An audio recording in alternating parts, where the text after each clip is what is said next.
Então, Júlio, muitíssimo obrigado por aceitar esse convite para a entrevista. É, eu estou conduzindo uma pesquisa cujo título é Segurança Pública, Concepções Policiais sobre Justiça e o Veto aos Direitos Humanos, no âmbito da Cátedra Patrícia Scioli, que está situada no Colégio Brasileiro de Altos Estudos da UFRJ.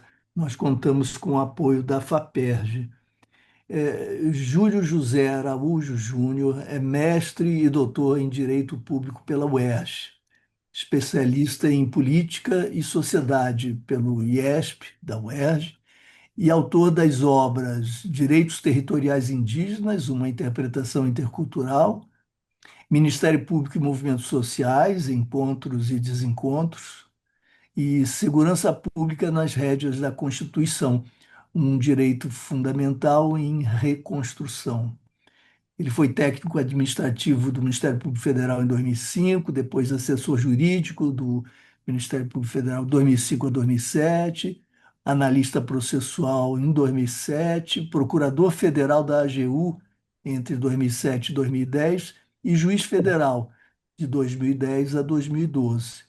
Procurador da República desde 2012, procurador da República, procurador regional dos direitos do cidadão no Rio de Janeiro, desde setembro de 22, e membro da Comissão de Cidadania e Segurança Pública. Júlio, de fato é um privilégio, viu, ter você aqui.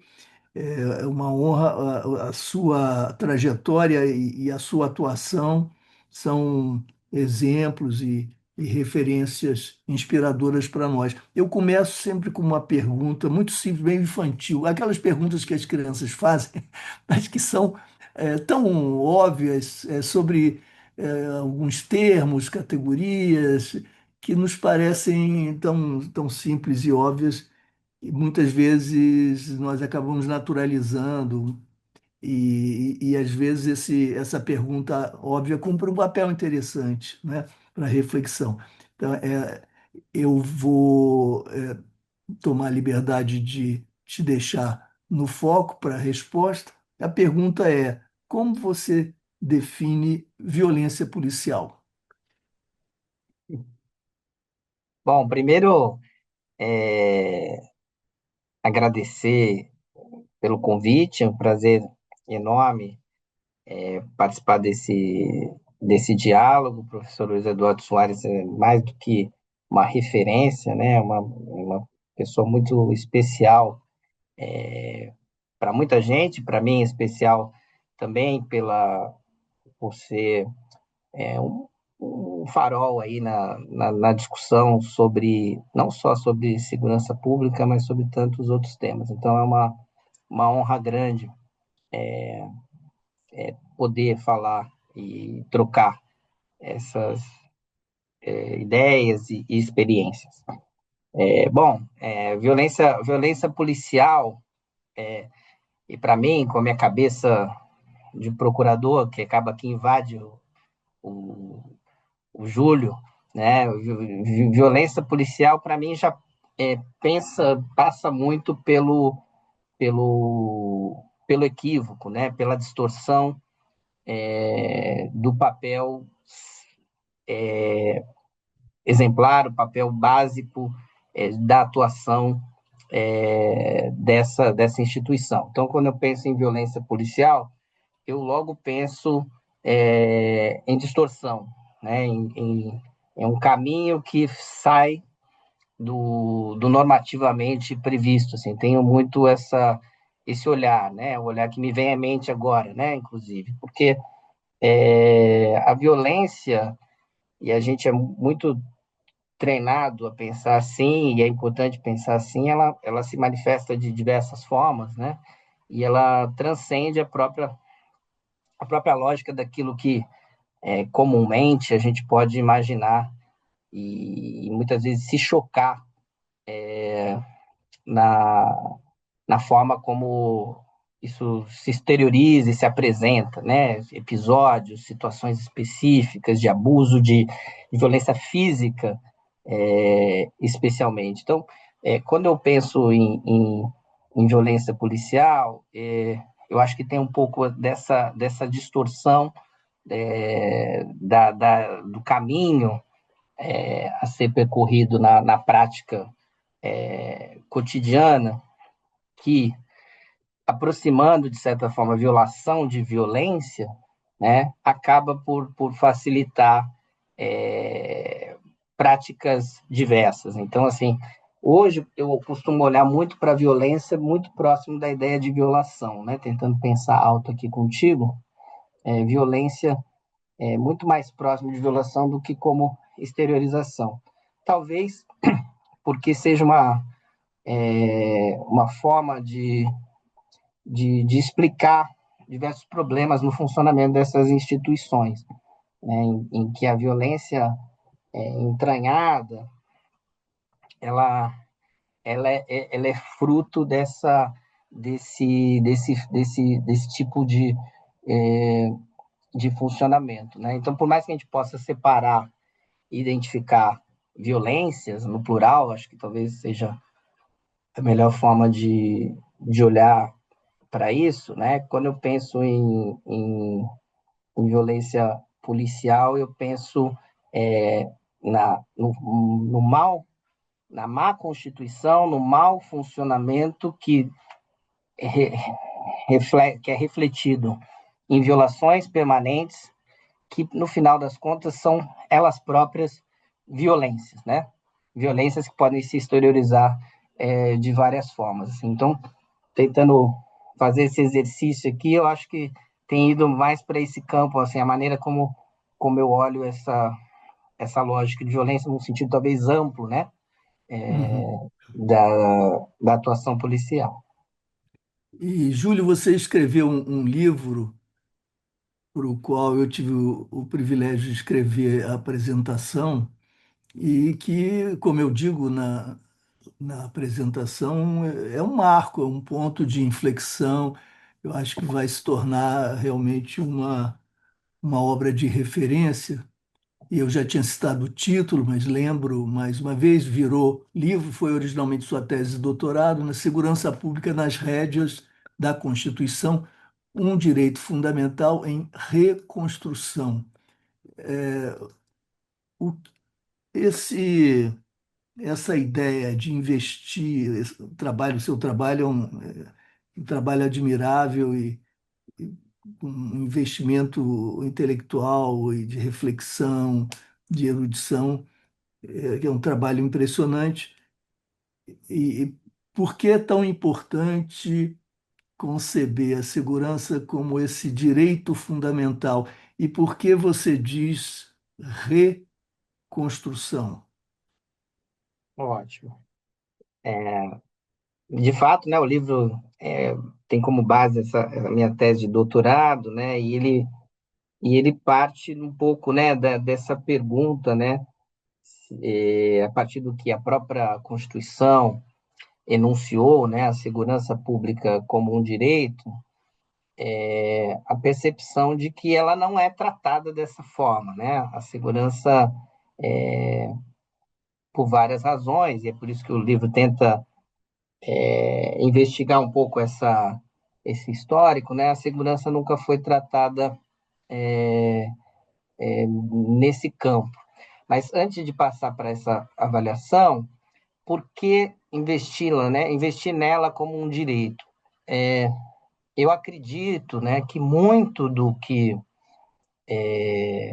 ou boa parte, né, do que se deixa de fazer no debate da segurança, especialmente no campo jurídico, está muito decorre dessa falta de percepção do que nós queremos, afinal, com a segurança, né?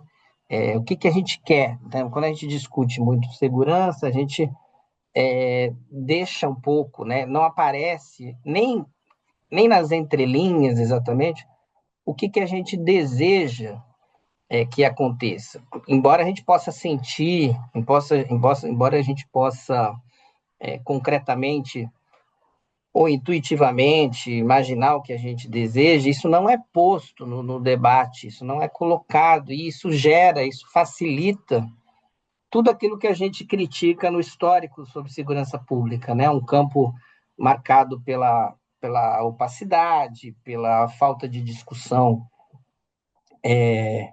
específica sobre o que, que a polícia faz ou deve fazer. Então, a gente acaba tendo um debate muito reativo,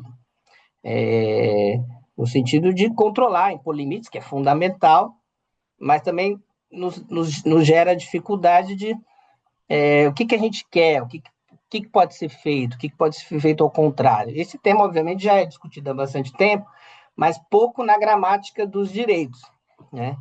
Então, o que me deixou bastante inquieto é, olha, se nós queremos fazer esse debate sobre as alternativas, também temos, e se normativamente estamos autorizados a pensá-la como direito, né? Está assegurada na Constituição, está bem desenhado na Constituição, por que não transpomos a segurança toda a lógica dos direitos fundamentais mais importantes, principalmente os direitos sociais, como saúde, educação, para a segurança pública? Né? Porque ao deixar de fazê-lo, nós perdemos uma ferramenta importante para pautar esse debate. Né? Em anos eleitorais é comum aparecer iniciativas ou idealizações de propostas alternativas na segurança pública. A segurança pública pode ser diferente. Então, começam a aparecer, né, documentos, propostas. Mas o que me inquietou é assim, isso dificilmente é pensado na lógica do direito, né, e dos direitos, mais do que do direito, né, dos direitos, dentro dessa gramática. E o livro tenta um pouco discutir isso, né, para pensar, olha, é importante internalizar, trazer a segurança pública para esse campo, porque isso nos ajuda primeiro a pensar o que, que a gente quer, né? Porque se a segurança é pautada pela polícia, pela, pela uma lógica de restrição de direitos, se a gente não diz o que a gente quer, se a gente não enuncia, demanda a concretização de um direito, a gente fica sempre na defensiva, né? Enquanto sociedade, né? Então, assim, vamos estar sempre controlando, que já seria meio caminho andado, mas estaríamos sempre controlando a atuação do Estado, mas ao mesmo tempo é, deixando de discutir as políticas necessárias. Então, eu acho que isso que é importante, enunciar como direito e pensar as políticas públicas como meios de efetivação desse direito. E vejo, né, que, por exemplo, no campo das políticas públicas, esse tema tem uma discussão importante, que eu acho que o direito, a caracterização como direito, o coloca nesse campo. Ao reconhecer como direito, isso, como eu disse antes, né, e tentando responder a segunda parte, claro que isso não é difícil de identificar, né? A Constituição trata da segurança como referência do artigo 5º, né, caput da Constituição, segurança, não segurança pública, né, mas a ideia de segurança como cláusula fundante aí do Estado de Direito, fala na segurança como direito social, e no artigo 144, lá na frente, mais acantonado ali, reforça a segurança como direito. Então, eu parto um pouco da premissa de que, até baseado na bibliografia, que a segurança é um direito, e isso é dado de barato por todo mundo, em qualquer campo. Mas o que significa esse direito, que é um esforço da tese do livro, foi pouco abordado, foi muito pensado de uma maneira crítica, pouco reflexiva, dentro daquilo que a gente chama de sistema constitucional de crises, né? A segurança pública como uma etapa preparatória de outros momentos de restrição de direitos, de modo que, se a gente quer pensar o direito à segurança pública, mais do que uma construção, é uma reconstrução, que é uma outra forma de pensá-lo, né? Já que ele já está aí, ele já existe, ele está aí. Né? Então, é nesse sentido que construção como fortalecimento na interpretação constitucional, mas mais do que construção, reconstrução. Por isso que é reconstrução. Ótimo. E uma uma pergunta sobre um caso exemplar.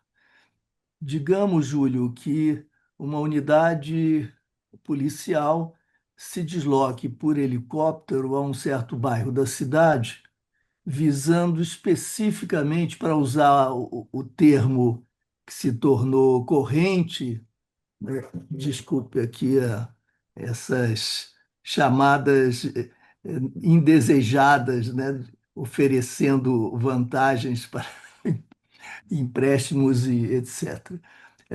Mas então, uma certa unidade policial se desloca por helicóptero para um bairro da cidade, visando neutralizar, usar essa palavra, quer dizer, executar um suspeito, alguém já identificado como vinculado e com um papel importante numa facção criminosa. E há toda uma operação em terra que garante a presença num automóvel determinado dessa figura, desse personagem, com sinais que vão sendo observados e, e o sniper, que não é propriamente o sniper, né, mas aquele que opera no helicóptero para executar o tal tiro designado, alcança o veículo, deixa algum efeito paralelo, secundário, essas casualties, como dizem os americanos, mas executa o alvo, neutraliza o alvo. Isso me parece mais do que uma violação, uma declaração de que a execução está legitimada institucionalmente, porque não se trata de responder à injusta agressão, para usar aqueles termos que estão sempre presentes, né, nos chamados autos de resistência, quando há mortes provocadas por ações policiais. Nesse caso, não há confronto, e não se trata de uma troca de tiros entre o veículo e o helicóptero, mas uma operação dirigida para a execução dessa pessoa. Isso não, claro, gerou polêmica, etc., mas não implicou nenhum tipo de punição, o que acabou funcionando como uma espécie de sanção, né, de legitimação de execução extrajudicial. Eu estou completamente fora da realidade ou tem sentido o que eu digo? Não, claro, tem muito sentido e reflete um pouco como o debate, né, também, né, essa ideia de neutralização, tudo, como as coisas vão e vêm, ele não consegue avançar, né? Eu acho que existe um problema, eu acredito hoje, um problema de sempre, mas que a gente infelizmente não avança, mesmo tendo passado por discussões importantes como da DPF das favelas, no Supremo Tribunal Federal, que é essa lógica das decisões por determinadas intervenções, né? No caso das operações e das incursões, né?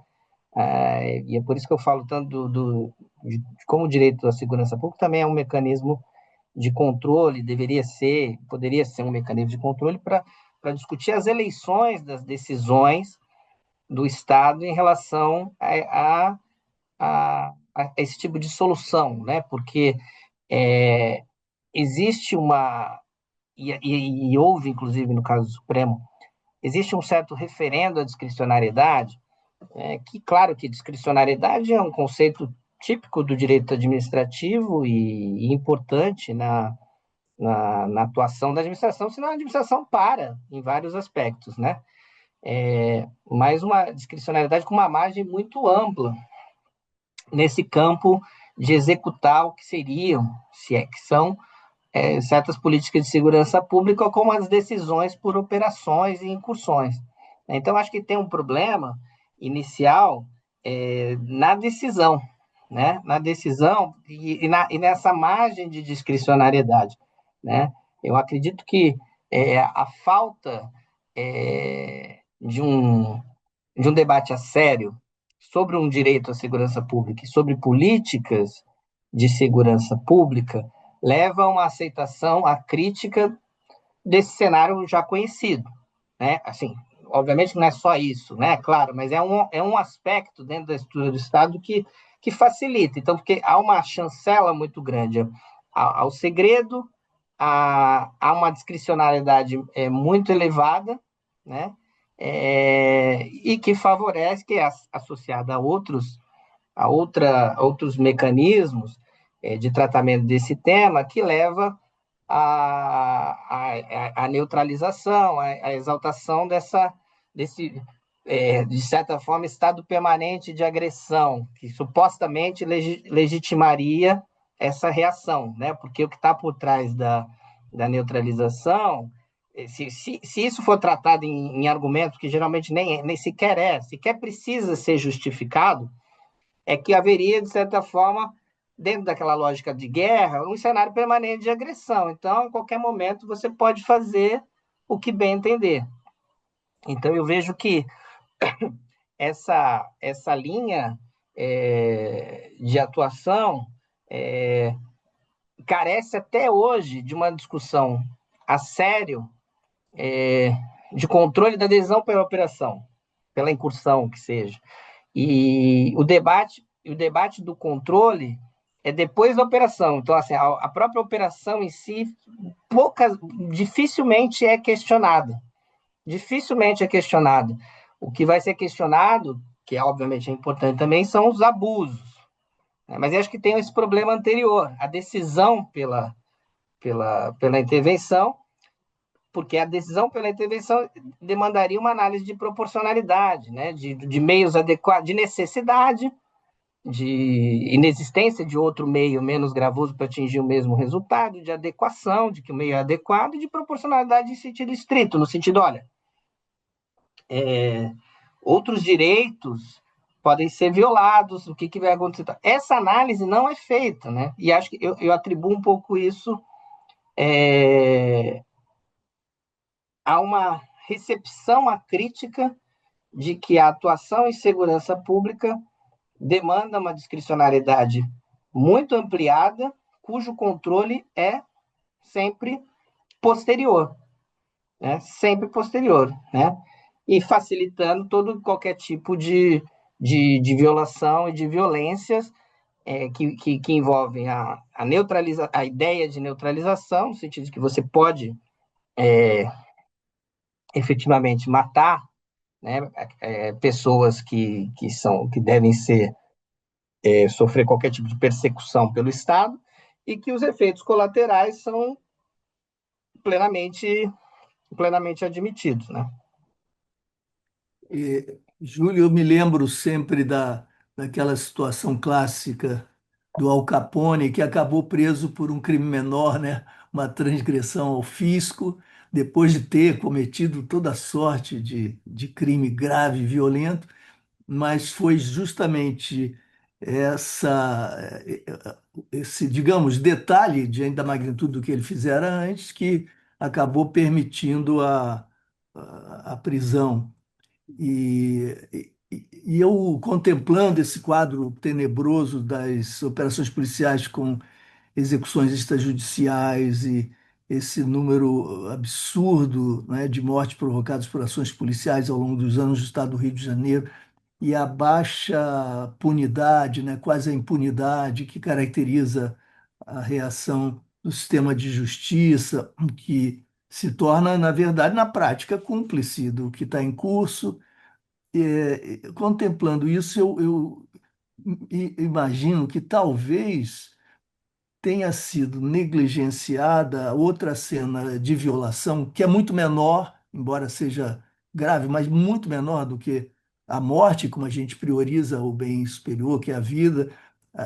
Os nossos olhos contemplam sempre aquilo que hierarquicamente, né, entre os valores é superior, mas que tem gravidade e que constituiria talvez o tornozelo, né, de Aquiles dessa modalidade de violação policial, que são as invasões domiciliares, seguidas de cenas de brutalidade, de humilhação, não associadas à busca, à perseguição de qualquer suspeito, mas a uma espécie de ritual de humilhação. A gente tem sempre muitas e muitas situações desse tipo, algumas inclusive gravadas. Elas, é claro que é difícil demonstrar a sua realidade, não é? Até porque os moradores que são vítimas disso temem prestar os seus depoimentos e denunciar, mas às vezes nós temos inclusive gravações. Mas isso passa à margem da atenção prioritária e isso nunca quase nunca é de fato valorizado. Você não acha que esse pode ser um calcanhar de Aquiles para esses procedimentos violadores e poderia ser aí uma linha de atenção que, quem sabe, levaria à redução de impunidade, focalizando por aí? Professor, eu acho esse tema dramático, dramático. Eu falo isso porque em várias discussões, quando a gente, a gente assiste, a gente tem comandos, tanto decisões gerais, como decisões específicas, eu digo em relação ao Rio de Janeiro, né? Não específicas no caso a caso. Esse é um tipo de tema, mal comparando, né? Como com a liberdade de expressão, em que as pessoas despejam linhas, páginas para falar sobre buscas, sobre inviolabilidade, integridade física, inviolabilidade do domicílio. E no caso concreto, relativizam, né? Relativizam a ilegalidade, né? Então, pouquíssimos vão sustentar uma certa coerência em relação a isso. E eu acredito, assim, inicialmente, que assim tem aquele problema original, porque se nós aceitamos, assumimos a operação como política, e dentro de uma lógica de discricionalidade excessiva, então o preço a se pagar dentro, e eu falo isso olhando para os operadores do sistema de justiça, não estou falando de pesquisa, de opinião, estou falando dos operadores do sistema de justiça, o preço a se pagar para a efetividade da atuação é esse. É incrível como isso paira no ar na mente dos juristas, digamos assim. Como se Que fosse é botim de guerra, né? Como se fosse uma pilhagem numa guerra, né? exato, assim, não tem assim. é, Gostaria que não acontecesse, abre aspas, gostaria que não acontecesse, mas como é que vai ser efetivo, tal, né? A não ser que aconteçam violações muito graves, muito evidentes, casos isolados, digamos assim, é uma dinâmica, é uma percepção sobre isso, uma relativização de regras procedimentais que eu acho incrível. Eu falo isso olhando, por exemplo, para a decisão do Supremo na DPF das favelas, né? O Supremo estabeleceu ali, olha, você vai ter que justificar, fundamentar essa análise. Eu não me lembro bem o texto, mas assim, ele vai dizer o seguinte, olha, para você fazer busca domiciliar, pessoal, você tem que justificar, fazer tipo um relatório e tal, não sei o que, não sei o que lá. Como é que a gente vai fiscalizar isso pensando numa decisão do Supremo? Né? Você vai ter o caso a caso, né? E você tem que ter um universo, você vai ter um universo, um procedimento que precisaria mudar. Né? Então, porque assim, vamos supor, a rigor o Supremo resolveu. Se eu tenho busca, eu vou ter que, naquele caso, justificar. O que acontece na prática? Né? A gente teria que ter uma amostragem de casos para analisar e ver em que situações isso foi relativizado e por quê, em que situações isso é cabível, porque há situações em que isso é de fato cabível, e situações que não é. Né? Isso não é feito, nem pelos órgãos de controle, nem pelo órgão de monitoramento da decisão. Com isso, o debate é caso a caso. E no debate caso a caso, se há relatório, que eu desconheço, é tudo pro forma. É tudo pro forma. Então, isso acaba que faz parte da mesma engrenagem. Né? Nós assistimos mais recentemente a um embate importante no Superior Tribunal de Justiça, em que, e eu registro isso porque ali começou a haver muita resistência a certos argumentos vazios que muitas vezes são usados para justificar essas incidências, né? Porque é isso, né? Tem a ação, tem o contexto lá da ação, e na hora que isso é posto no papel, é, aquilo tem que refletir, então, de fato, a necessidade. E nós tivemos alguns julgados importantes em que isso começou a ser colocado em xeque, né? Aí a gente volta ao velho problema, né? Tipo, o quanto isso atrapalha a efetividade de um enfrentamento maior, né? Eu acredito que esse seria o básico, talvez, nesse debate, para apontar ilegalidades. Mas como é que eu acho que as coisas se acomodam na prática? Com os casos isolados. Casos isolados, não. Emblemáticos, sei lá, como a gente vai usar, exemplares. Os casos exemplares alimentam uma lógica de que as instituições atuam, de aí que o Ministério Público cumpriu o seu papel, mas a gente não discute o procedimento, né? E aí, nisso, os órgãos de controle falham, especialmente o Ministério Público, falham mais uma vez, né? Porque enquanto você vai identificar um caso ou outro que, na verdade, reflete a tendência, né? Você acaba legitimando todo o resto, né? Ao responsabilizar num caso específico, né? E aí, por trás disso, tem essa lógica de que esses procedimentos, nesse contexto das operações com discricionariedade, essas medidas são aceitáveis, né? Mas, de fato, em termos de sistema de justiça, seria um campo fundamental, um campo mais redondo para impor, pelo menos, limites, para impor limites nesse tipo de atuação, porque é algo muito processual e muito facilmente identificável. Porque você não pode usar aquele argumento de resposta à injusta agressão ou situação de confronto, de persecução, etc. Uma casa, não há problema, a família está ali e os policiais simplesmente quebram objetos e humilham, etc. Enfim, ali não há como recorrer àqueles argumentos usuais, né? Então você tem de fato uma cena. Mas isso que você diz é muito importante, é interessantíssimo, uma espécie de um paradoxo, né? É um mecanismo em que você, quando atua corretamente, mas de forma, digamos, isolada, e isso acaba se impondo pela natureza mesma do sistema, pela dinâmica de funcionamento do sistema, você acaba demonstrando que as instituições estão funcionando. Eu vejo, por exemplo, secretários de segurança que dizem: não, mas como nós punimos 1.000 policiais esse ano? Então, assim, isso demonstra que você pune bastante e demonstra o problema, a magnitude do problema, como é que você vai continuar É, falando em é, desvios de conduta individuais? E a gente fica é. nesse E, paradoxo. esse é um típico de caso que até a prova testemunhal ela tem muita credibilidade, né? Porque mesmo assim uma mãe, né, uma pessoa idosa, qualquer pessoa, né, ela consegue trazer muita credibilidade quando há uma invasão de domicílio inadequada. Ela consegue, porque é um depoimento, isso a gente acompanha, é sempre muito coerente, sabe? Então é um tipo de enfrentamento possível, né? Que infelizmente ele acaba correndo só nesse varejo, porque ele não suscita uma discussão mais profunda e sobre controle dos procedimentos. Sim, exato. E nós trouxemos aqui a DPF 635, que é um caso histórico, não é, Júlio?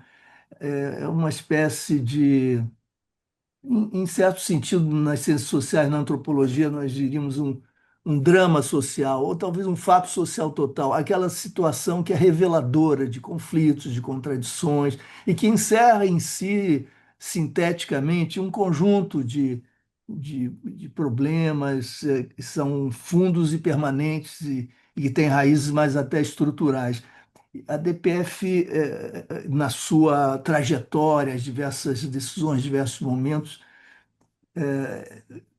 eu fico impressionado porque a gente acaba naturalizando, a gente, eu digo eu e muitos que acompanham, eu participei como pude, procurando ajudar as comunidades, as entidades que se envolveram na defesa dessa ação e vejo com tristeza, mas sem surpresa, a aliança entre o Ministério Público e o governo do Estado cujas características já são conhecidas publicamente, não é? Hoje já reconhecidas até judicialmente, digamos assim, pela, pela condenação do governador, pelo menos pela acusação que pesa sobre o ex-governador que se afastou e que agora está inelegível. E, enfim, há um conjunto aí de indicadores que demonstram que o governo, na segurança pública, agia mais orientado por vantagens eleitorais, por uma certa narrativa que lhe conferiria vantagens eleitorais, do que propriamente pelo compromisso com a produção de política pública nas rédeas, para usar a sua metáfora da Constituição, etc. E o Ministério Público acabava aliado ao governo. E isso não começou agora. E a gente vê que, embora haja profissionais como você e muitos e muitas colegas suas que estão cumprindo, procurando cumprir as determinações constitucionais, exercer o controle externo da atividade policial e garantir direitos difusos ou não, mas há uma espécie de postura institucional regente ou predominante, hegemônica, no sentido de aliar-se às polícias e, normalmente, as polícias em, em aliança. Parece estranho dizer isso, mas eu tenho como sustentar, em aliança com governos estaduais. Por que que o Ministério Público acabou, ao longo desses anos, desde a promulgação da Constituição, se afastando desse dever de exercer o controle externo na atividade policial e se acomodou à concepção predominante que conduz à impunidade desse tipo de violação? Tem sentido isso que eu estou dizendo? Não tem? Como é que você avalia isso? Não, claro, tem sentido, e eu já escrevi sobre isso. De fato, o Ministério Público, o controle externo, talvez seja um dos principais pontos em que o Ministério Público tem deixado de cumprir bem o seu papel, e poderíamos pensar em várias explicações, né, para isso, assim, né, até de uma maneira mais profunda sobre o próprio fracasso ou não do Ministério Público Constitucional, né? O fato é que houve um depósito de muita esperança no Ministério Público como um importante contraponto à atuação violenta, violadora do Estado e na promoção de direitos. Na prática, tentando assim, trazer um aspecto não novo, mas um aspecto que eu acho que é pouco menos conhecido, assim, acho que a instituição se afeiçoou muito à sua atuação criminal, né? E essa que é uma atuação mais histórica, mas que tem, que detém, que possui uma engrenagem muito própria, muito cotidiana, assim, né? A atuação na promoção de direitos, ela exige do Ministério Público um papel muito expansivo, criativo, em alguns momentos de se colocar à parte do Estado, essa singularidade, né, de se colocar fora, de fazer embate com o Estado e de se colocar fora, que em bons momentos o Ministério Público desempenhou e desempenha bem, assim, é muito interessante quando o Ministério Público consegue cumprir esse papel. Mas na prática ele se tornou muito refém, por várias razões, corporativas também, né, dessa estrutura já fixada, então ele deixou de ser aquele espaço do pensamento crítico e de enfrentamento, o lugar do dedo na ferida, né? Um processo que, infelizmente, muitas vezes também acomete a Defensoria Pública, que também tem uma missão constitucional importantíssima, mas que logo entra, né, dentro desse rolo compressor e não consegue exercer a função que a gente chama de contramajoritária, né? Um Ministério Público muito afeiçoado à dinâmica estabelecida, porque o que eu quero dizer? Exercer o nosso papel é um pouco contrariar interesses a todo tempo, né?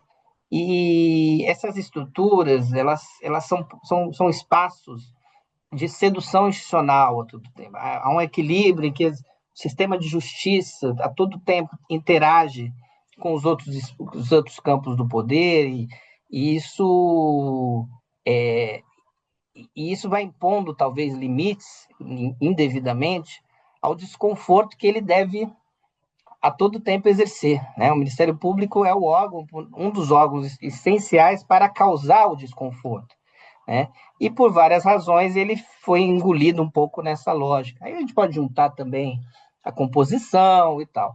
E a questão criminal também ela é muito importante porque ela coloca dentro dessa sedução institucional, dentro desse de não gerar o desconforto, o Ministério Público está nessa engrenagem, né? E ele acabou que ele optou por se manter nessa engrenagem do jeito que ela é, né? E a relação com a polícia, como mostram as diversas pesquisas, é uma relação de chancela, é uma relação muitas vezes instrumental.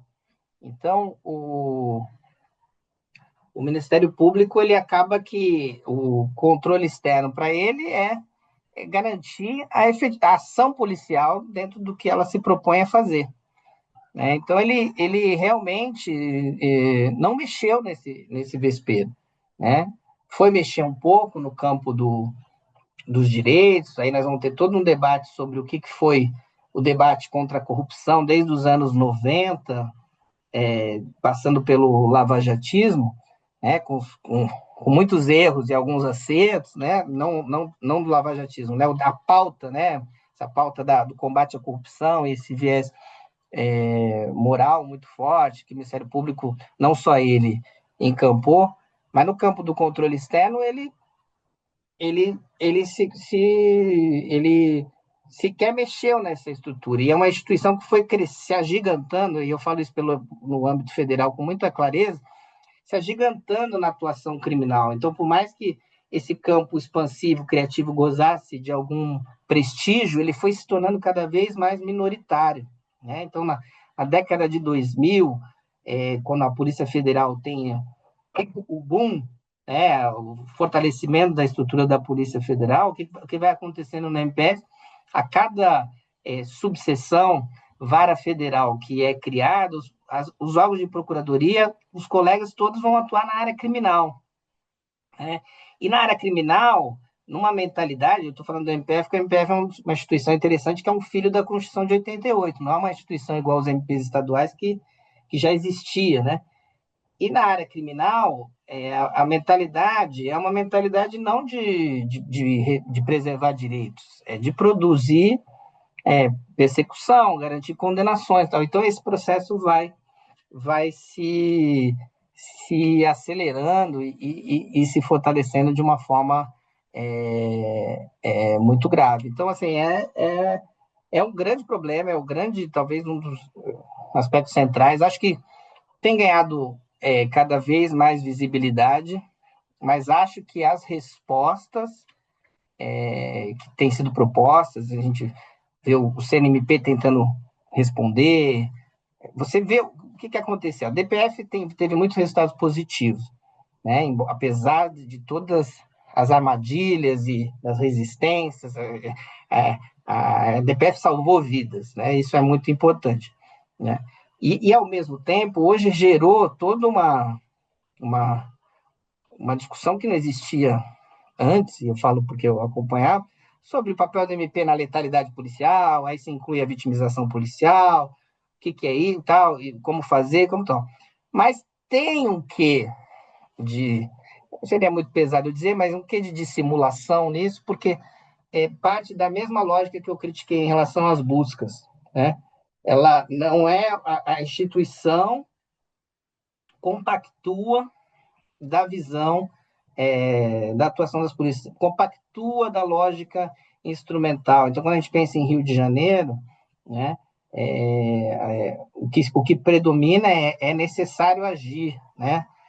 Podemos conter abusos aqui e acolá, mas é necessário agir, né? Então, tentando ser assim, sem entrar muito no mérito da realidade local, eu acho que é o grande. Existe uma cultura institucional totalmente voltada é, a esse projeto, algum cuidado, fruto da DPF, fruto de várias discussões que geraram normas internas e tal, mas muito pouco compromisso efetivo com o controle externo, com mudanças na relação com as vítimas, é, e uma dinâmica realmente que legitima mesmo a atuação policial.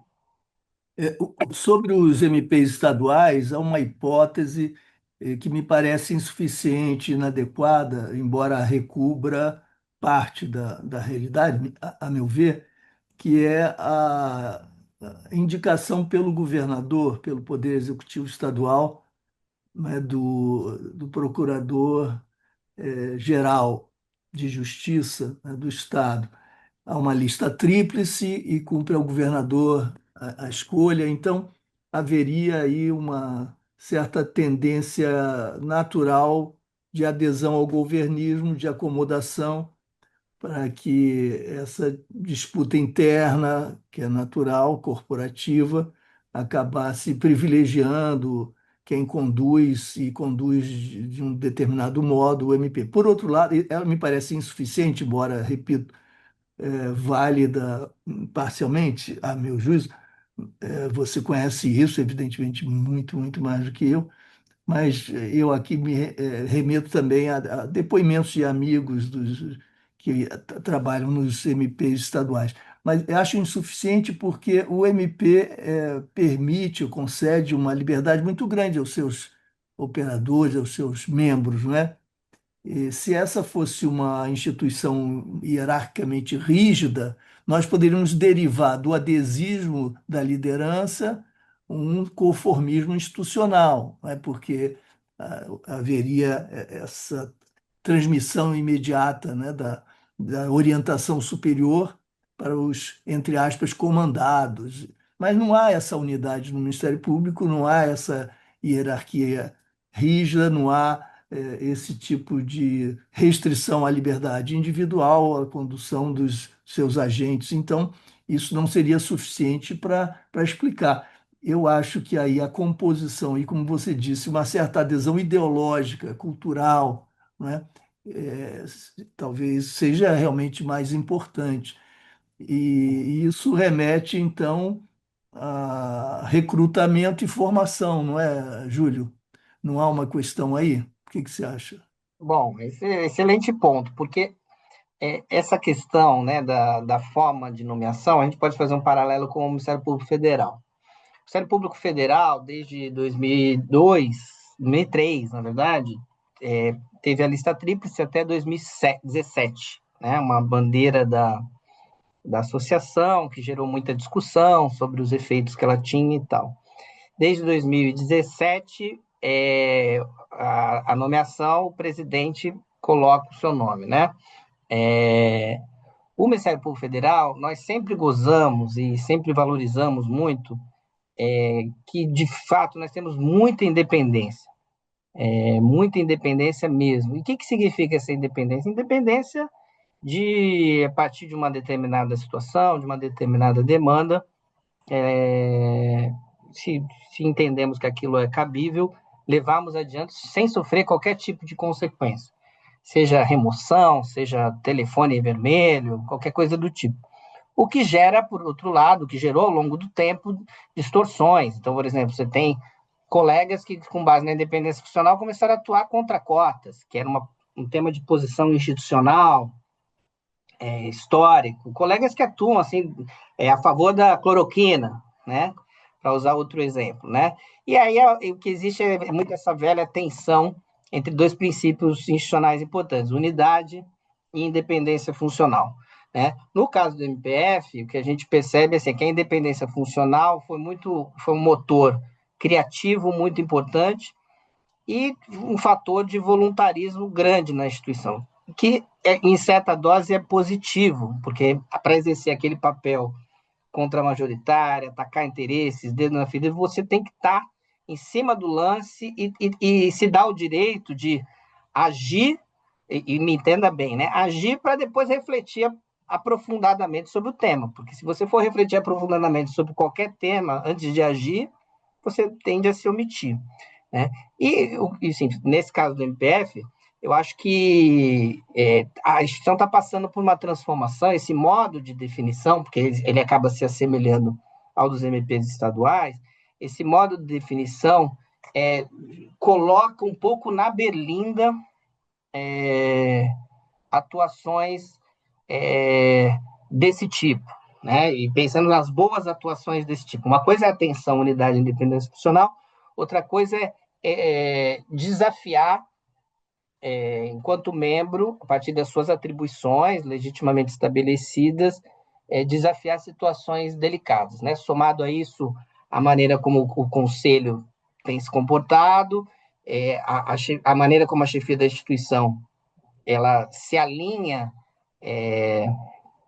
ao, ao executivo, e aí eu falo dentro de um processo legítimo, já que a Constituição não tem lista tríplice e tal, você vê uma certa uma fragilização, digamos assim, de uma atuação enfática que contrarie certos interesses. Nos estados, o fenômeno é diferente, imagino, que, como você bem disse, assim, lá tem a lista tríplice, né? Na verdade, existe a lista tríplice, então a carreira submete a lista tríplice e o governador faz essa nomeação, né? A gente percebe que um grande problema nos estados são as legislações de vantagem, né? A busca por legislações que concedam vantagens corporativas remuneratórias. Acho que o problema não está no processo em si da escolha, mas na busca incessante dessas instituições de se manter numa situação extremamente privilegiada. E a gente pode usar como exemplo a disputa eleitoral recente da Defensoria Pública aqui do Estado do Rio de Janeiro, em que se colocou que a atuação constante da Defensoria na DPF, por exemplo, prejudica os seus pleitos corporativos remuneratórios na Alerj e junto ao Executivo. O outro ponto que eu falo aí de uma maneira intuitiva a partir dos depoimentos, não só do Rio, mas de São Paulo, por exemplo, é que a independência funcional em certos temas, e aí convergindo contigo e já tentando te responder, a independência funcional, ela vai até a página 3, 4, né? Então, você ser um juiz garantista, e eu não falo só de MP, falo do TJ também, né, em São Paulo, você ser um juiz garantista gera uma série de perseguições, inclusive disciplinares, né? Inclusive disciplinares, né? É claro que vai depender do jeito, do estilo e tal, mas assim, um promotor, ele, ele parece que ele existe uma linha muito única a ser seguida. Então, assim, se a gente usar o paralelo unidade e independência funcional, é uma unidade severa, né?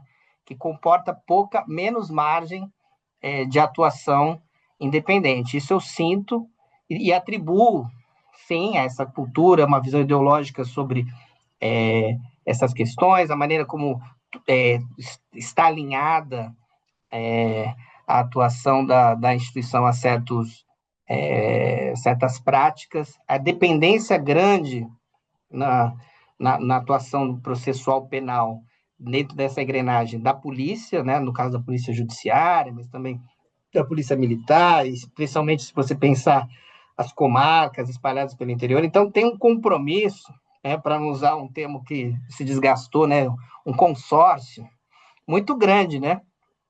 Nesses casos.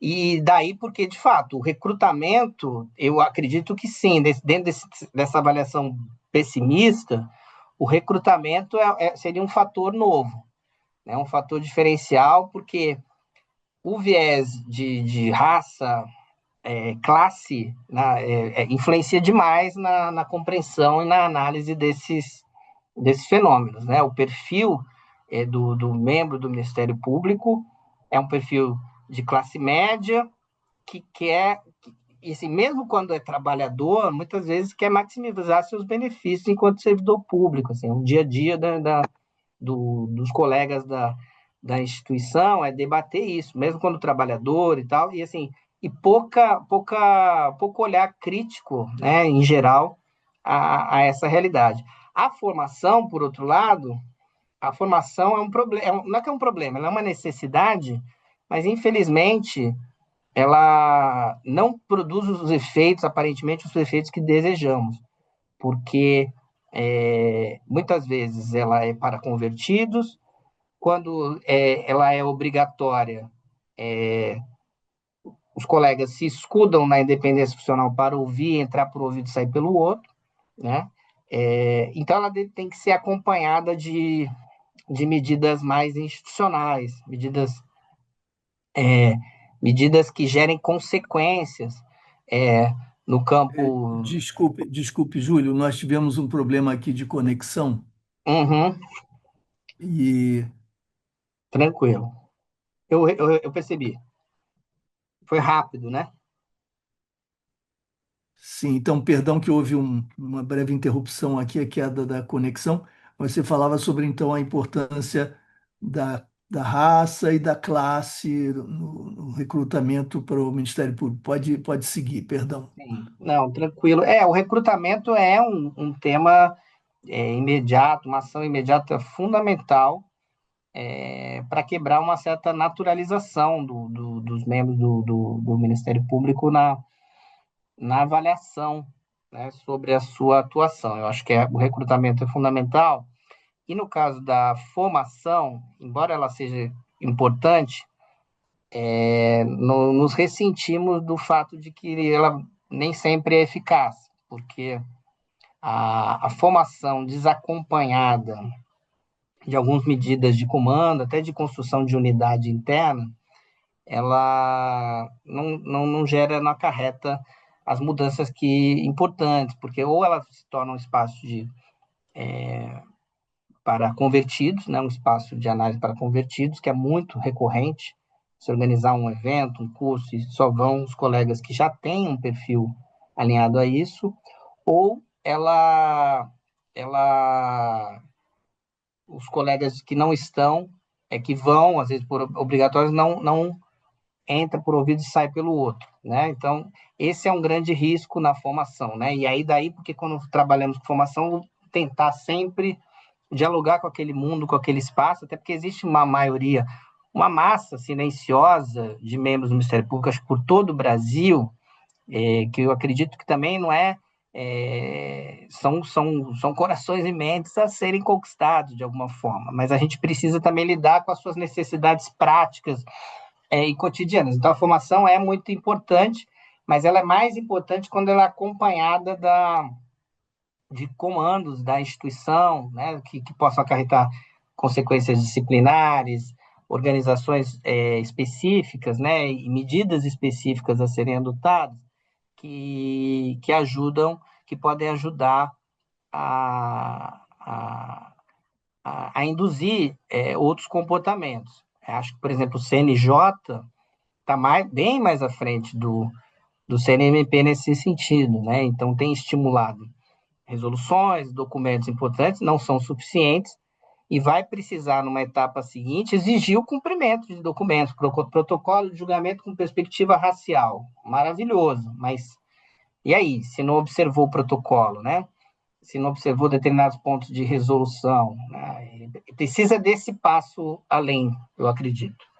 Então, nós falamos de raça e classe e gênero. Você acha que é uma variável também relevante na abertura do Ministério Público? ou menos relevante? Não, Porque eu acredito que sim, sem dúvida, né? Dando uma perspectiva interseccional, inclusive, eu acredito que é fundamental na percepção dessa série de problemas. E se pensarmos em instituições como a minha, em que há uma distorção muito grande na presença feminina e masculina, né? Por exemplo, porque são várias hipóteses, né? Mas assim, o nosso concurso sendo um concurso nacional, hoje, por exemplo, são 20% mais ou menos de mulheres que entram no nosso concurso, diferentemente de concursos em outros nossa, estados. impressionante, é É, impressionante. é. E aí tem uma outra análise que foi feita, que, por exemplo, na primeira fase passa mais ou menos meio a meio. Na segunda já não passa.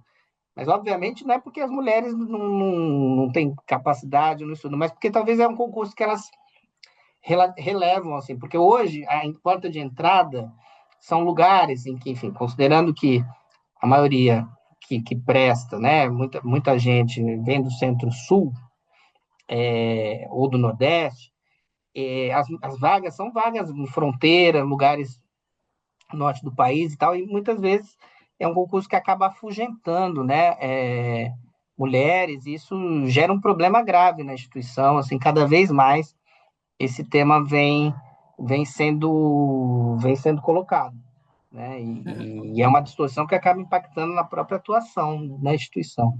Isso é muito interessante. Agora você vê que curioso como é que esses eixos se cruzam de modos contraditórios, complexos.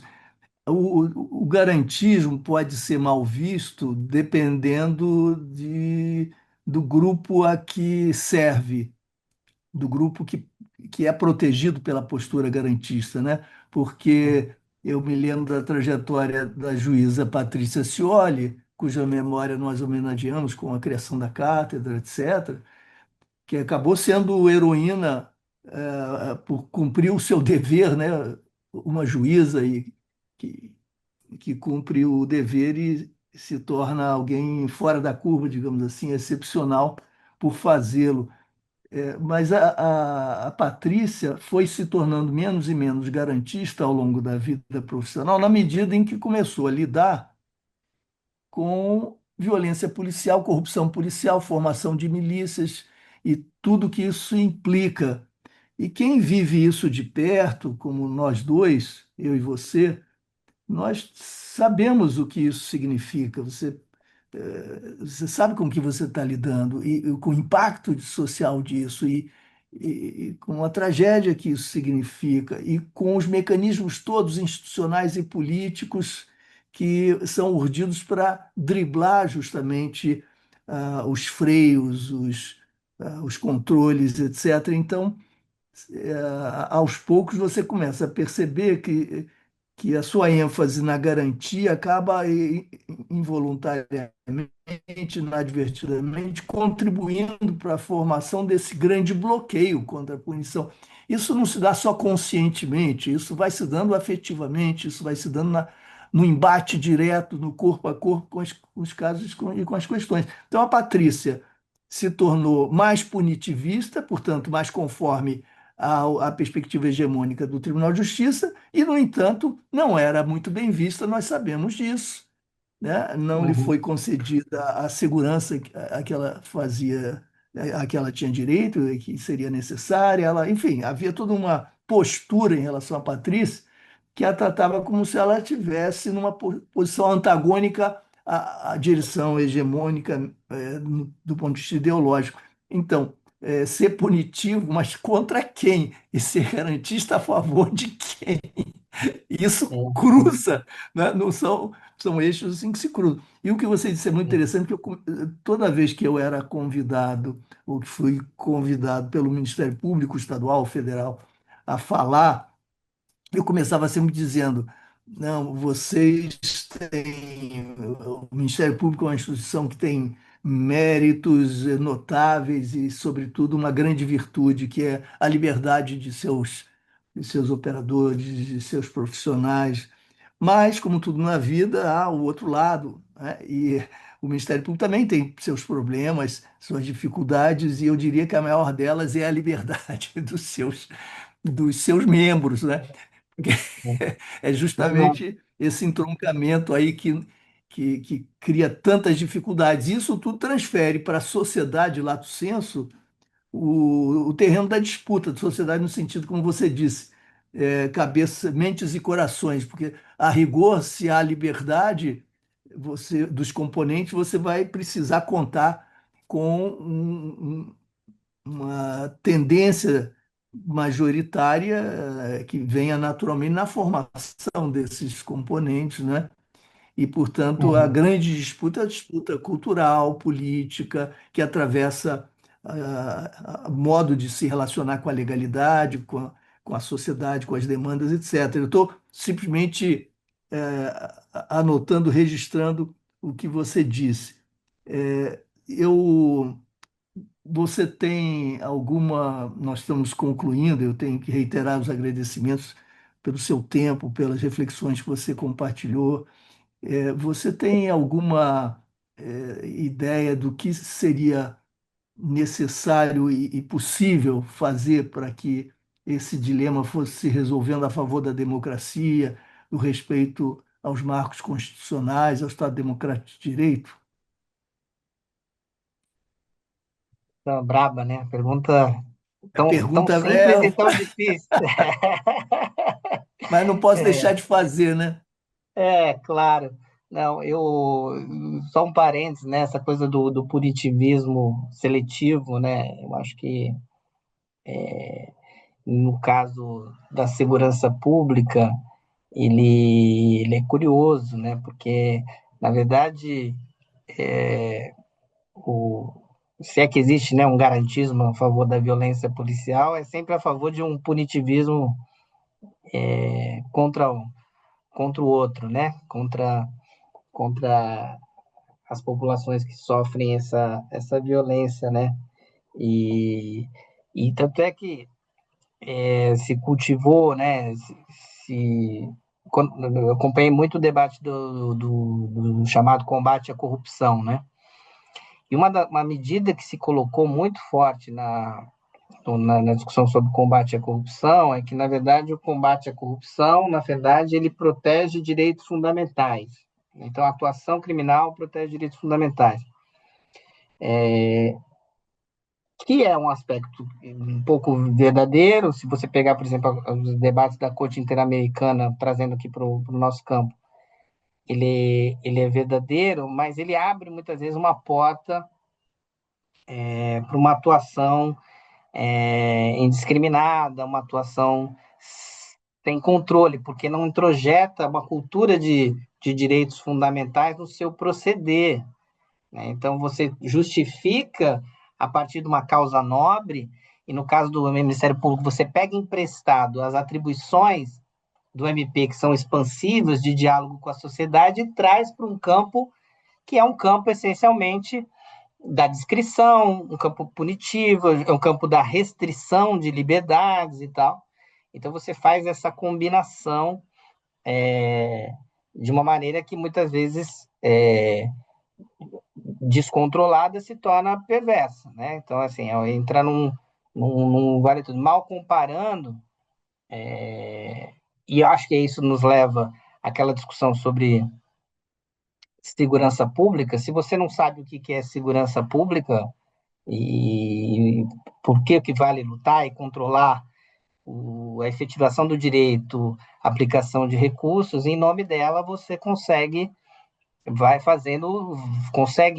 agir e atuar, né?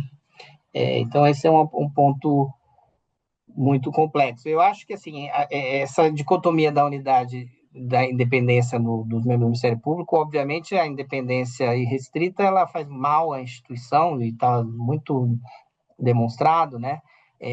O problema é a incapacidade de construção de uma unidade de, que tem uma permeabilidade, né, às demandas sociais. Assim, acho uma instituição que que como se a gente usasse de uma maneira simples assim, foi, foi por esse campo encastelado, né, e não consegue construir uma agenda institucional em diálogo com os movimentos sociais, com as entidades da sociedade civil, não consegue fazer pautar prioridades sobre o que ela deve construir em diálogo com os interessados. Né? Eu acho que é um caminho importante para o Ministério Público é valorizar a sua unidade. Acho que a unidade tem que ser valorizada, mas uma construção em diálogo com os destinatários. Né? Tem coisa mais antiga do que falar que o MP é defensor da sociedade, né? Algo que talvez fazia sentido ali na Constituinte, onde você olhava para um cenário em que a sociedade civil, no campo da justiça, não estava fortemente organizada, ou minimamente organizada. Você tinha o Ministério Público ali e aparece como esse ator. Hoje a coisa é diferente. Hoje você tem organizações da sociedade civil, você tem os movimentos sempre estiveram aí e tal. E o Ministério Público continua se arvorando no, numa posição de dizer, né, ou de achar que sabe o caminho a ser seguido. Então, eu acredito que a medida de choque para o Ministério Público é, primeiro, porque existe um outro problema, né? O Ministério Público enxuga gelo em muita coisa. Como ele tem muita atribuição, tudo passa por ele, seja judicial, lá, se manifestar sobre a concessão do benefício de prestação continuada individual, ou no estadual, questões de infância, né, que são importantes, mas são muito pontuais. Então, ele precisa identificar uma agenda dele a ser construída para pautar e organizar a sua unidade, né, e as suas prioridades e controlar a independência funcional dos seus membros. Uma atuação, por exemplo, atuação contrária às cotas, o colega não precisa defender as cotas, só que ele não vai poder atuar contra as cotas a partir da agenda que a instituição apresentou. Né? O que respeitar a independência funcional é permitir que ele não atue, mas não permitir que ele atue contra uma agenda construída. Né?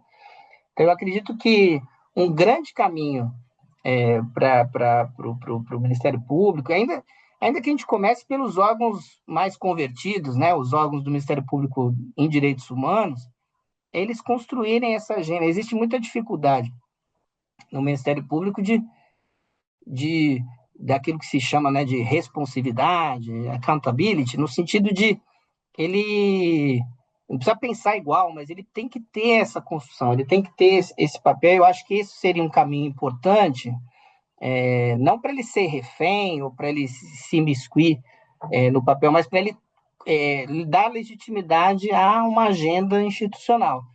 E com base nessa agenda, ditar os parâmetros de atuação e permitir que isso possa ter controles, né? Controles internos e controles externos. Né? E acho que isso vale para o sistema de justiça como um todo. Assim, né? Eu sinto que esse é um aspecto que coloca a gente sempre em dúvida, né? Se algum dia se isso vai mexer, né? Porque muitas vezes os diálogos com as organizações sociais, com os grupos sociais, é um diálogo meramente de acomodação, homologatório, né? É pouco. A gente vê as experiências, né? Uma dificuldade de entender a participação, né? E a participação eu acho que é um fator fundamental na legitimação dessa construção de uma agenda que se contrapõe a esses vícios grandes, né, das nossas instituições de sistema de justiça. Ótimo, Júlio. Muitíssimo obrigado. Reflexões muito importantes, depoimento precioso. Eu te agradeço muito e te envio o link assim que a gravação estiver disponibilizada lá no site da Cátedra Patrícia Scioli. Eu espero que a gente possa continuar dialogando. Conto muito com você. Nós da Cátedra contamos muito com a sua participação, sua presença, sua orientação em tantas questões. Muito obrigado. Grande abraço. Eu que agradeço, o prazer é enorme sempre falar contigo e agradecer mais uma vez por essa oportunidade. Grande abraço.